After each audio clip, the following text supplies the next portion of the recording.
बिस्मिल्लाहिर्रहमानिर्रहीम। अस्सलाम वालेकुम बच्चों, I hope all will be fine and enjoy your summer vacations. I am your math teachers. अच्छा बच्चों, हम न्यू चैप्टर स्टार्ट करेंगे, चैप्टर नंबर 4 पार्शियल फ्रैक्शंस। ठीक है, इससे सबसे पहले हमारी डेफिनेशन आती है फ्रैक्शन। ठीक है, फ्रैक्शन क्या होता है? ठीक है, बेसिकली फ्रैक्शन किसी भी टर्म को क्वेश्चन फॉर्म में लिखना। ठीक है, नंबर हो सकता है, अलजेब्रिक एक्सप्रेशन हो सकता है। ठीक है, क्वेश्चन फॉर्म मतलब डिवीजन फॉर्म में लिखना, जैसे कि कॉमन हम यूज करते रहते हैं। फॉर एग्जांपल हम लिखते हैं 2/3, 4/5, 6/7। तो ये आपके पास सारे के सारे फ्रैक्शन फॉर्म है। और इसके बिटवीन जो ये लाइन है, इस लाइन जो आप लगाते हैं इसको बोलते हैं बार लाइन। क्या बोलते हैं? बार लाइन। ठीक है, तो बुक पे जो डेफिनेशन लिखी हुई है, the quotient of the two numbers और algebraic expression is called fractions. Algebraic expression like a equation. ठीक है, फॉर एग्जांपल आपके पास इक्वेशन है 3x + 1 डिवाइडेड बाय 2x + 1 या 2x² + 1 डिवाइडेड बाय x³। ठीक है, तो इनको भी हम फ्रैक्शन बोलते हैं। आगे आ जाता है रैशनल फ्रैक्शन। रैशनल नंबर भी आपने पढ़े होंगे। ठीक है, इसी तरह रैशनल फ्रैक्शंस। ठीक है, तो रैशनल फ्रैक्शंस इन्हीं टर्म को बोलते हैं कि आपके पास डिनोमिनेटर नॉट इक्वल टू 0 हो, और इस तरह की फॉर्म को हम बोलते हैं रैशनल फ्रैक्शंस। जैसे डेफिनेशन लिखी हुई है, an expression of the form nx/dx where nx and dx are polynomial equations। जैसे मैंने यहाँ पे आपको बताया कि जो पोलिनोमियल इक्वेशंस हो, ठीक है, उसके बाद in x with real coefficient and dx not equal to 0 is called rational fractions. जैसे कि फॉर एग्जांपल मैं यहाँ पे कोई भी टर्म लिख लेता हूँ। मेरे पास अगर टर्म है 3x divided by 2x + 2 into x + 3। ठीक है, ये एक पोलिनोमियल इक्वेशंस हैं जिनको हमने रैशनल फॉर्म में लिखी है। ठीक है, और उसने लिखा है d not equal to 0, dx मतलब x की फॉर्म में होनी चाहिए, d नॉट इक्वल टू 0 मतलब डिनोमिनेटर 0 नहीं होना चाहिए। अगर डिनोमिनेटर 0 हो गया तो वो अनडिफाइंड हो जाएगा, तो वो रैशनल फॉर्म नहीं होगी। ठीक है बच्चों, इसकी भी आगे दो टाइप्स हैं, एक है प्रॉपर फ्रैक्शंस, एक इम्प्रॉपर फ्रैक्शंस। ठीक है, अब प्रॉपर फ्रैक्शन क्या होता है, इम्प्रॉपर फ्रैक्शन क्या होता है, ये दोनों बहुत इंपॉर्टेंट है क्योंकि क्वेश्चन आप लोगों ने इसके अकॉर्डिंग ही सॉल्व करने हैं। प्रॉपर फ्रैक्शन ऐसी टर्म जिसमें nx मतलब नोमिनेटर की वैल्यू, नोमिनेटर की जो वैल्यू पॉलिनोमियल इक्वेशन होगी उसके वेरिएबल की पावर हमेशा लेस देन हो dx से, मतलब डिनोमिनेटर से। अगर आप बात करें, डेफिनेशन देखें, गौर से सुने, डेफिनेशन बिल्कुल यही स्टेटमेंट है। A rational fraction nx/dx with dx not equal to 0 is called proper fractions if the degree of, degree का मतलब होता है जो उसके ऊपर पावर हो। जैसे कि लाइक अगर हम लिखते हैं 2x² divided by x² + 1 into x + 1, ये इसकी डिग्री है, इसकी डिग्री 2 है। ठीक है, तो वो कह रहा है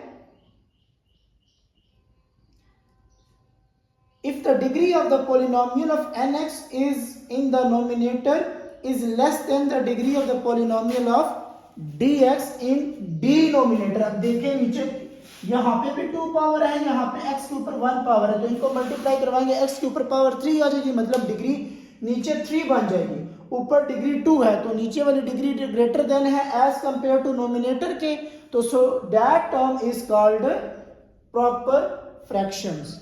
ठीक है बच्चों, प्रॉपर फ्रैक्शन क्या होता है, जिसमें nx की जो पॉलिनोमियल इक्वेशन हो उसकी डिग्री जो है वो लेस देन हो डिनोमिनेटर के पॉलिनोमियल इक्वेशन से।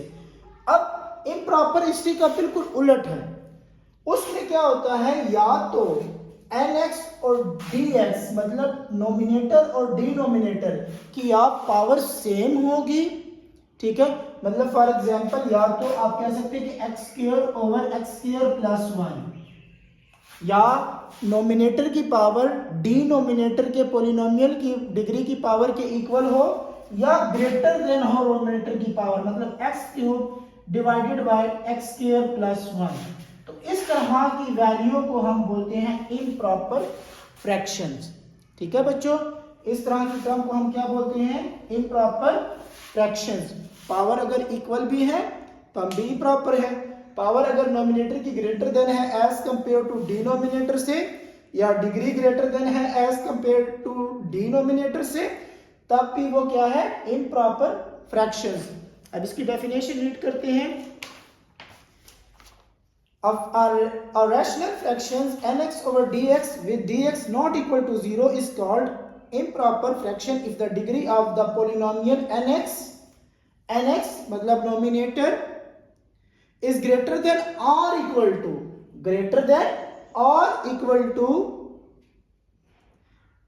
the degree of polynomial of dx, या तो वो उसके इक्वल हो डिग्री के या उससे ग्रेटर देन हो, तब हम उसको बोलेंगे इम्प्रॉपर फ्रैक्शन।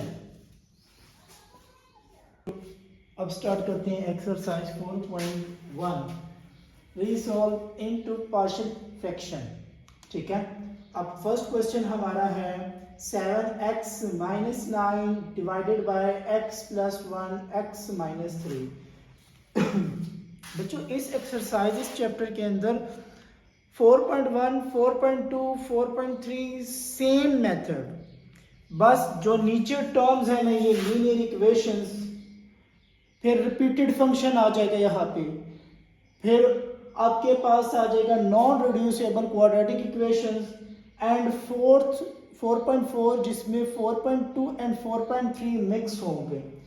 सेम स्टेप्स होंगे, सिर्फ वैल्यू चेंज होगा और थोड़ा सा उस मेथड के अंदर एक न्यू स्टेप आएगा, जिसके बाद बाकी क्वेश्चन आपका इसी तरह होगा जिस तरह ये क्वेश्चन हमने किया है। तो अगर किसी ने 4.1 को अच्छे से समझ लिया तो उसके लिए बाकी क्वेश्चंस 4.1, 4.2, 4.3 समझना इतना मुश्किल नहीं होगा। अब इस क्वेश्चन को सॉल्व करते हैं। सबसे पहले हम इसको पार्शियल फ्रैक्शन में लिखते हैं। पार्शियल फ्रैक्शन में लिखने का सबसे बेहतरीन मेथड, आपके पास लीनियर इक्वेशन को, लीनियर इक्वेशन बच्चों क्या होती है, ऐसी इक्वेशन या लीनियर फैक्टर, ऐसे फैक्टर जिसमें वेरिएबल के ऊपर पावर 1 हो, ठीक है, उनको हम लीनियर इक्वेशन भी बोलते हैं, या आपके पास बोलते हैं ग्राफिकली स्ट्रेट लाइन इक्वेशंस। ठीक है, तो यहाँ पे हम क्या करेंगे कि इसको इन पार्शियल फ्रैक्शन में लिखेंगे। इन पार्शियल फ्रैक्शन में लिखने के लिए राइट हैंड साइड पे जब आप इसको पार्शियल फ्रैक्शन में डिनोमिनेटर में जितनी भी टर्म्स हैं, पहले हमारे पास x + 1 था तो a ओवर x + 1 आ जाएगा, फिर प्लस आएगा, फिर आपके पास x - 3 है तो b ओवर x - 3। इसी तरह अगर तीसरा फैक्टर होता तो plus c over x - something, अगर फोर्थ टर्म होते तो प्लस d ओवर जो टर्म थी। ठीक है, मतलब आपने एक ना एक वेरिएबल के नीचे वो लीनियर फैक्टर लिखनी है जो यहाँ पे डिनोमिनेटर में मौजूद है, सिर्फ डिनोमिनेटर वाले, नोमिनेटर वाले नहीं। ठीक है बच्चों, पार्शियल फ्रैक्शन बेसिकली हम क्या करते हैं, रिड्यूस करते हैं, रीसॉल्व करते हैं। रीसॉल्व का मतलब है कि क्वेश्चन सॉल्व है, उसको रीसॉल्व करके वापस उसकी असल पोजीशन जो जिसका वो आंसर था वो लेके आना है हमने। रीसॉल्व का मतलब होता है कि उसको दोबारा सॉल्व करना है। ठीक है, रिसाइकलिंग जिसे कहते हैं। ठीक है, दोबारा रिसाइकल करना उसको। तो इसी तरह हम रीसॉल्व करना, ये क्वेश्चन सॉल्व है, हमने उसको वापस उसकी पोजीशन पे लेके आना है। तो ये देखिए, अगर हम इसका आंसर लेते हैं तो ये फॉर्म बनती है, तो इसका मतलब है हमने इसको रीसॉल्व करना है, इसको इस फॉर्म में लेके आना है। ठीक है, अब इस फॉर्म में लाने के लिए हमें ए और बी की वैल्यू चाहिए। ए और बी की वैल्यू फाइंड करेंगे। ए और बी की वैल्यू मालूम करने के लिए आपने इसको दोनों साइड पे, जो लेफ्ट हैंड साइड पे डिनोमिनेटर में जितनी भी टर्म मौजूद होंगी, जैसे यहाँ पे है x + 1 इंटू x - 1, जितनी भी टर्म मौजूद हो, आपने उससे पूरी इक्वेशन को दोनों साइड पे मल्टीप्लाई करवा देने। ठीक है, पूरी इक्वेशन को, इस इक्वेशन को दोनों साइड पे इससे मल्टीप्लाई करवाना, ये हर क्वेश्चन में काम करना है। डिनोमिनेटर में जो भी टर्म होगी उसको दोनों साइड पे आपने उसके साथ मल्टीप्लाई करवाना है। ठीक है, यहाँ पे देखिए हमने मल्टीप्लाई करवाया, ये तो डिनोमिनेटर में दोनों सेम थी तो कैंसिल होगी left hand side. Right hand side x plus one से कैंसिल, x माइनस थ्री से कैंसिल। तो a के साथ टर्म बच गई a into x minus three, b के साथ टर्म बच गई x प्लस वन। इसको बच्चों आप लोगों ने इक्वेशन 1 का नाम देना है जिसमें हमने a और b की वैल्यू मालूम करके पुट करनी है, और इसको इक्वेशन 2 का नाम जिससे हम a और b की वैल्यू मालूम करेंगे। अब इसके अंदर जो लीनियर फैक्टर है, जैसे हमारे पास था x plus one x minus three, आपने 1/1 इसको 0 के इक्वल लेट करना है, वहां से x की वैल्यू मालूम करनी है, उसको इस इक्वेशन के अंदर पुट करना है। आपके पास a और b के अंदर एक ना एक वैल्यू मिल जाएगी। जैसे सबसे पहले हमने लेट किया कि x plus one is equal to 0 implies that 1 को दूसरी साइड पे शिफ्ट करेंगे तो यहाँ पे प्लस है, दूसरी साइड पे जाके माइनस हो गया तो x की वैल्यू -1 आ गई। इसको हमने पुट कर दिया, पुट इक्वेशन 2। ये इक्वेशन 2 थी।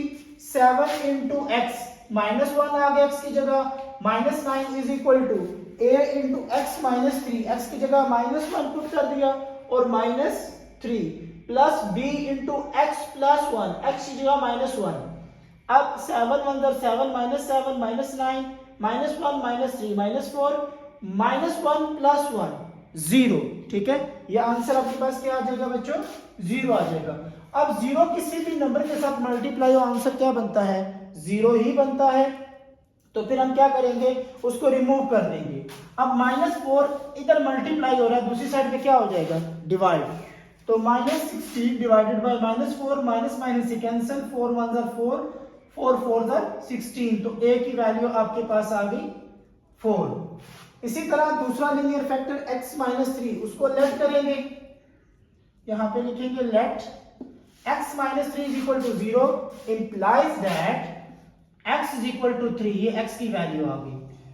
तो पुट इन इक्वेशन 2, फिर इसी को इक्वेशन 2 में पुट करते हैं। 7 इंटू एक्स 3 आ गया, -9 equal to a into 3 minus 3, मतलब x माइनस 3 था तो x की जगह 3 आ गया, plus b into 3 x plus 1 था तो 3 प्लस 1 आ गया। ठीक है, 7 3 21, 21 से 9 निकालेंगे 12 बच जाएगा। ठीक है, तो 3 माइनस 3 आंसर 0 और 3 प्लस 1 4। तो a के साथ जब 0 मल्टीप्लाई होगा, 0 नंबर किसी भी में ऐड हो जाए तो आंसर 0 ही आता है। तो b into 4 is equal to 12। 4 इधर मल्टीप्लाई है, दूसरे पे डिवाइड, 4 1 4 4 3 12। तो b की वैल्यू भी आपके पास क्या आ गई? 3। तो put the value of a and b in equation 1, जिसको हमने इक्वेशन 1 का नाम दे दिया हुआ है, उसमें आपने a और b की वैल्यू पुट करनी है। तो a की जगह 4 आ गया और b की जगह 3 आ गया। अब अगर बच्चों आपने अपना आंसर चेक करना है, जो राइट हैंड साइड पे ये वैल्यू जो आपका आंसर आया, अगर इसका एलसीएम लेते हैं और यही टर्म आती है तो इसका मतलब है आपका आंसर ठीक है। अगर यही टर्म नहीं आती तो आपकी ए या बी के अंदर दोनों में से किसी की वैल्यू गलत है, रॉन्ग है। ठीक है, ये सॉल्व करना नहीं है, सिर्फ इसलिए बताया है ताकि आप अपना आंसर चेक कर सके कि आपने जो ए और बी की वैल्यू मालूम की है क्या वो ठीक है या नहीं।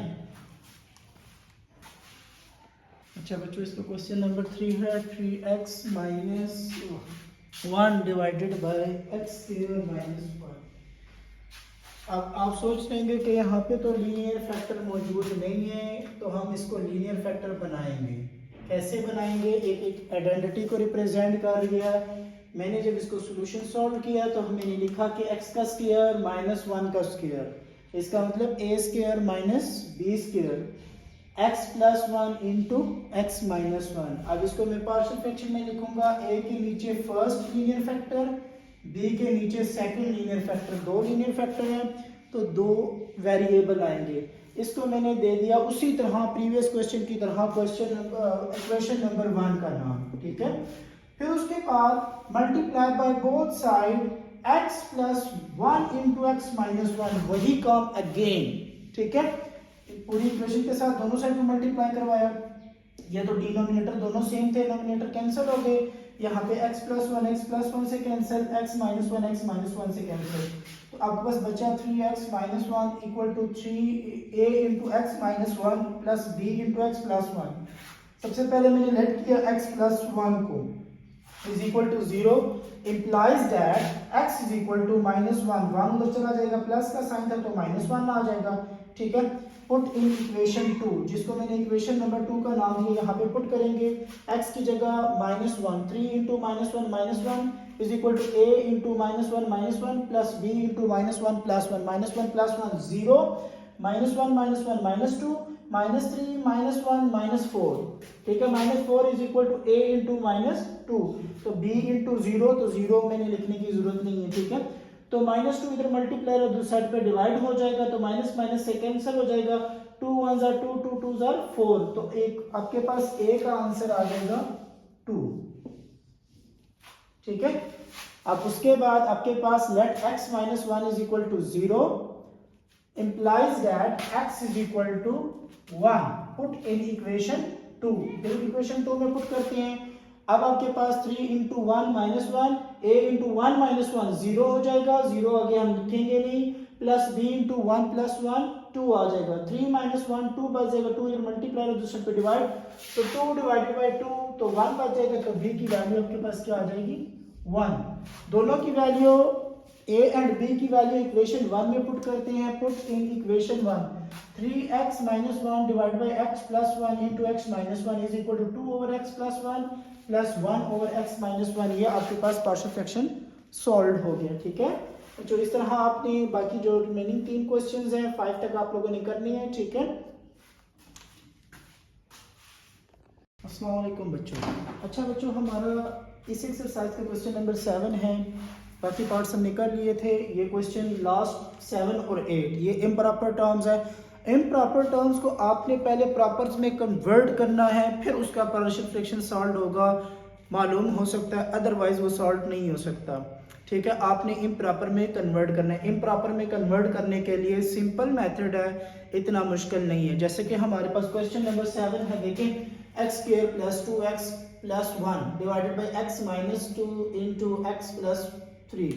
अब ज्यादातर बच्चे सोचेंगे कि सर ने इसको इम्प्रॉपर क्यों कहा है, ये तो प्रॉपर ही लग रहा है क्योंकि ऊपर पावर 2 है, नीचे तो 1 1 पावर है। बच्चों देखिए नीचे जब मैंने इसको मल्टीप्लाई करवाया है तो आपके पास नीचे की जो पावर बन रही है वो x की पावर 2 बन रही है और ऊपर भी 2 है। तो इम्प्रॉपर की स्टेटमेंट थी कि जो नोमिनेटर के ऊपर, जो नोमिनेटर के अंदर जो वेरिएबल होगा उसकी जो पावर होगी, डिग्री होगी, वो इक्वल टू या ग्रेटर देन डिनोमिनेटर से हो, ठीक है, या उसके इक्वल हो या उससे ग्रेटर हो, तो फिर हम कहेंगे कि वो टर्म जो होती है वो इम्प्रॉपर होती है। तो प्रॉपर में कन्वर्ट करने के लिए सबसे पहले हमने क्या काम करना है कि आपने जो ऊपर वाली टर्म को नीचे वाली टर्म के ऊपर डिवाइड करवाना है, तब तक डिवाइड करवाना है जब तक उसकी पावर लेस देन ना हो जाए, ठीक है। जिस तरह हमने यहाँ पे डिवीजन प्रोसेस यूज किया, x² प्लस 2x प्लस 1, ऊपर वाली वैल्यू को डिवीजन के अंदर क्योंकि इसको डिवाइड करवाना है और नीचे वाली वैल्यू जो इसको डिवाइड कर रही है ये डिवीजन के बाहर। अब हमने यहाँ पे एक ऐसे नंबर को मल्टीप्लाई करवाना है कि हमारे पास x² आए। यहाँ पे भी देखो x² ऑलरेडी मौजूद है हमारे पास, यहाँ पे भी x² ही है, कोफिशिएंट भी दोनों जगह पे हमें 1 ही चाहिए। तो इसका मतलब है हम अगर 1 से पूरी टर्म को मल्टीप्लाई करवाएं तो हमारे पास x² आएगा। तो मैंने क्या किया, पूरी टर्म को, इस टर्म को जो x² प्लस x माइनस 6, ये किस वजह से आया, जब हमने इन दोनों फैक्टर को मल्टीप्लाई करवाया हमारे पास ये आंसर आया, ठीक है, उनको प्लस माइनस किया तो ये आंसर आया। अब जब इसको 1 के साथ मैं मल्टीप्लाई करवाऊंगा तो आपके पास आएगा x² प्लस x माइनस 6। अब डिवीजन में बच्चों आपको पता है कि साइन चेंज हो जाते हैं, यहाँ पे माइनस था वो प्लस में चेंज हो गया, ये प्लस था ये माइनस में चेंज हो गया, और ये प्लस था ये भी माइनस में चेंज हो गया, माइनस प्लस आपस में कैंसिल हो गए, 2x माइनस x, ठीक है, ये माइनस x है, तो 2x माइनस x निकालेंगे तो x बच जाएगा, 1 प्लस 6 तो 7 बन जाएगा, तो ये आपके पास आ जाएगा x प्लस 7। अब यहाँ पे देखें वेरिएबल के ऊपर पावर 1 आ गई है, यहाँ पे ऊपर आपके पास स्केयर आ गया, तो इसका मतलब है अब ये वैल्यू इससे लेस देन हो गई है। जब वैल्यू लेस देन हो नोमिनेटर वाली डिनोमिनेटर से, तो इसका मतलब है कि वो प्रॉपर फ्रैक्शन है। तो अब इसको वापस हम लिखते हैं, जो ऊपर आपने 1 मल्टीप्लाई करवाया वो पहले 1 लिखें, फिर प्लस जो टर्म रिमाइंडर बची वो ऊपर आ जाएगी, जिससे आपने डिवाइड करवाया वो नीचे आ जाएगी। अब इस टर्म को आपने इक्वेशन नंबर 1 का नाम दे देना, ठीक है। जब आप इसको वापस लिखेंगे इस फॉर्म में तो आपने इसको इक्वेशन नंबर 1 का नाम दे देना है बच्चों। उसके बाद देखिए इस इक्वेशन के फैक्टर हमें क्वेश्चन के अंदर ही गिवन थे, तो मैंने वापस इसको फैक्टर फॉर्म में यहाँ पे लिख दिया डायरेक्ट। फैक्टर फाइंड करने की जरूरत नहीं, वो ऑलरेडी फैक्टर गिवन थे। फैक्टर आप तब फाइंड करेंगे जब, जैसे क्वेश्चन नंबर 8 है उसमें फैक्टर नहीं है, आपको एक क्वाड्रेटिक इक्वेशन दी हुई है, आप जब उसको कन्वर्ट करेंगे प्रॉपर पार्शियल फ्रैक्शन में, साथ में उसी इक्वेशन के फैक्टर भी बनाएंगे, लेकिन यहाँ पे फैक्टर गिवन थे। तो मैंने इस टर्म का, अब मुझे सिर्फ इस टर्म का पार्शियल फ्रैक्शन चाहिए, 1 का नहीं, सिर्फ इस टर्म का। तो इस टर्म को मैंने उठा दिया, x plus 7 x square plus x minus 6, इसके फैक्टर है x minus 2 into x plus 3, इसकी जगह मैंने लिखी x minus 2 into x plus 3। आगे सारा वही प्रोसेस जो हमने कल क्वेश्चन नंबर 1 और क्वेश्चन नंबर 3 में किया, ठीक है। हमने क्या किया कि फर्स्ट फैक्टर फर्स्ट वेरिएबल के नीचे, सेकंड फैक्टर सेकंड वेरिएबल के नीचे। यहाँ पे जो वेरिएबल आप लोगों ने यूज करने हैं ना बच्चों, वो कैपिटल लेटर यूज करनी है, ठीक है। ए बी सी डी ये आप लोगों ने कैपिटल लेटर यूज करनी है। अब उसके बाद हमने नेक्स्ट स्टेप क्या किया था, multiply by both side by LCM. आप यहाँ पे एलसीएम नहीं लिख सकते क्योंकि ये इसका एलसीएम है, ठीक है। अब हमने वही काम किया अगेन जो क्वेश्चन नंबर 1 में किया, जो इसके डिनोमिनेटर में जितनी टर्म थी लेफ्ट हैंड साइड पे उसे हमने दोनों साइड से मल्टीप्लाई करवा दिया। यहाँ पे मल्टीप्लाई करवाया तो आपके पास x माइनस 2 से कैंसिल, x प्लस 3 से कैंसिल, x माइनस 2 से कैंसिल, x प्लस 3 से कैंसिल। तो रिमेनिंग टर्म बच गई हमारे पास x प्लस 7 इंटू a के साथ बच गई आपके पास x प्लस 3, b के साथ बच गया x माइनस 2। तो ये मैंने राइट कर दिए, इसको मैंने दे दिया इक्वेशन नंबर 2 का नाम। और इसको जब मैंने पार्शियल फ्रैक्शन की फॉर्म में लिखा तो इसको मैंने इक्वेशन नंबर 2 का नाम दिया। अब वो इक्वेशन नंबर 3 हो गई है, ठीक है, क्योंकि एक इक्वेशन हमारे पास एक्स्ट्रा बन गई है। फर्स्ट फैक्टर आपके पास x माइनस 2 है, तो x माइनस 2 को इक्वल टू लेट करें 0 की, फिर इंप्लाइज दैट, ये इंप्लाइज दैट का साइन है x is equal to 2, put in equation 3। अब इक्वेशन 3 में पुट करेंगे तो 2 plus 7 is equal to a into 2 plus 3, a के साथ क्या था x प्लस 3 तो 2 प्लस 3 और x माइनस 2 माइनस 2, ठीक है। तो x 2 प्लस 2 आपके पास 5 हो जाएगा, 2 प्लस 7 9 हो जाएगा, 2 माइनस 2 0, ये 2 माइनस 2 यहाँ पे 0 हो जाएगा, ये 2 प्लस 3 यहाँ पे 5 हो जाएगा और ये 2 प्लस 7 9 हो जाएगा। अब 0 किसी भी नंबर के साथ मल्टीप्लाई है 0 हो जाता है, 0 किसी भी नंबर में ऐड हो तो वही नंबर आता है, तो यहाँ पे मैं 0 नहीं लिख रहा। अब 5 इधर मल्टीप्लाई और दूसरे पे डिवाइड हो जाएगा, तो a इज इक्वल टू आपके पास आ जाएगा 9/5 आपका आंसर। उसके बाद नेक्स्ट क्वेश्चन, नेक्स्ट फैक्टर है let x plus 3 is equal to 0, ठीक है। इंप्लाइज दैट 3 को जब दूसरी साइड पे लेके जाएंगे तो वो -3 होगा। अब पुट इन इक्वेशन 3, तो 3 -3, ठीक है। यहां से उस वैल्यू का b की वैल्यू थोड़ी सी मिस्टेक से -3 प्लस 7 तो कितना हो जाएगा बच्चों, 4 बच जाएगा, is equal to a into 0, ठीक है, प्लस b इंटू -5। तो ये आ जाएगा 4 is equal to b into -5 and b is equal to 4 -/5। -5 इधर मल्टीप्लाई और दूसरे पे डिवाइड हो जाएगा, तो -4/5 ये b की वैल्यू आ गई। अब इसको पुट करते हैं यहाँ पे, तो यहाँ पे भी आपके पास आ जाएगा 4/5 b की जगह, ठीक है। जब हमने यहाँ पे वैल्यू पुट की इन इक्वेशन नंबर 2 में, पहले हम पुट करेंगे इक्वेशन 2 में a की जगह 9/5 आ गया, b की जगह 4/5, यहाँ पे प्लस का साइन था क्योंकि -4 था, तो minus minus plus minus minus हो जाएगा, तो -4/5 इंटू x प्लस 3, ठीक है। तो यहाँ पे भी आपके पास 4/5 आएगा। अब देखिए बच्चों, पहले आपने इक्वेशन नंबर 2 में वैल्यू पुट करनी है, ठीक है। फिर इसी टर्म को मैंने क्या लिखा है, put in equation 1 above equation, ठीक है। इस इक्वेशन को हमने इक्वेशन 1 में पुट करना है, यहाँ पे इसकी जगह प्लेस करना है, तो मेरे पास आंसर आ जाएगा 1 प्लस 9/5x-2 -4/5x+3। ये आपका इम्प्रॉपर फ्रैक्शन को सॉल्व करना इन पार्शियल फ्रैक्शन फॉर्म में। सबसे पहले आप लोगों ने क्या करना है, उसको प्रॉपर में कन्वर्ट करना है। प्रॉपर करने के बाद आप उसके ऊपर पार्शियल फ्रैक्शन का मेथड अप्लाई करवा सकते हैं, अदरवाइज वो अगर इम्प्रॉपर में है तो वो सॉल्व नहीं होगा।